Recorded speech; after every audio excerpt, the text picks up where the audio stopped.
Time యూపీఎస్సీకి tuitions only in Tirumala IAS institute Chaitanyapuri. Call చేసి ఇప్పుడే జాయిన్ అవ్వండి.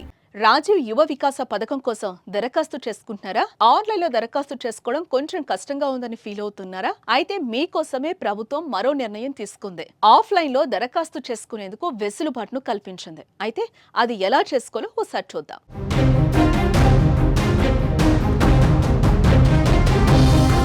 రాష్ట్రంలోని నిరుద్యోగులకు ఉపాధి అవకాశాలు కల్పించి వారి కాళ్లపై వారు నిలదొక్కుకోవాలనే ఉద్దేశంతో రేవంత్ సర్కార్ రాజీవ్ యువ వికాస పథకానికి శ్రీకారం చుట్టింది. అందుకే ఈ పథకాన్ని ప్రభుత్వం ప్రతిష్టాత్మకంగానూ తీసుకుంది.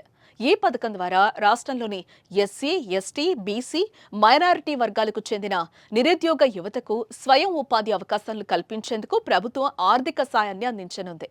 అయితే ఈ పథకం కోసం ఇప్పటి వరకు ఆన్లైన్లోనే దరఖాస్తులు స్వీకరించిన ప్రభుత్వం ఇకపై ఆఫ్లైన్లోనూ తీసుకునేందుకు మార్గదర్శకాలను జారీ చేసింది. ఆన్లైన్లో సాంకేతిక సమస్యలు ఎదురవుతున్న నేపథ్యంలో ఆఫ్లైన్లో కూడా దరఖాస్తులు స్వీకరించేందుకు ప్రభుత్వం చర్యలను చేపట్టింది.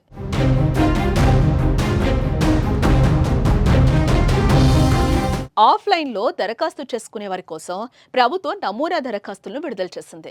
దరఖాస్తులో 27 అంశాలకు సంబంధించిన వివరాలను పొందుపరచాల్సి ఉంటుంది. ఆధార్ కార్డ్, క్యాస్ట్, ఇన్కమ్తో పాటు దరఖాస్తుదారులు దివ్యాంగులైతే సదరం సర్టిఫికేట్ను కూడా యాడ్ చేయాల్సి ఉంటుంది. దరఖాస్తు ఫారంను పూర్తి చేసిన తర్వాత ఆ పత్రాలను మండల ప్రజాపాలన సేవా కేంద్రాలు అంటే ఎంపీడీఓ కార్యాలయం, మున్సిపల్ కమిషనర్ కార్యాలయం లేదా జోనల్ కమిషనర్ కార్యాలయంలో సమర్పించాలి. ఆఫ్లైన్ దరఖాస్తులను పరిశీలించిన తర్వాత అర్హతను బట్టి లబ్ధిదారుల ఎంపిక ఉంటుంది. ఎంపికైన లబ్ధిదారులకు జూన్ 2 తెలంగాణ ఆవిర్భావ దినోత్సవం నాడు సంబంధిత పత్రాలు అందజేయనున్నారు.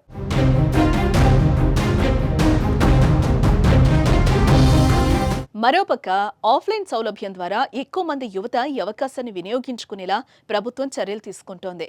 ఏదైనా సందేహాలుంటే జిల్లా బీసీ వెల్ఫేర్ అధికారులను సంప్రదించవచ్చని లేదా హెల్ప్ లైన్ నెంబర్ 04023120334కు కాల్ చేయొచ్చని అధికారులు చెప్తున్నారు.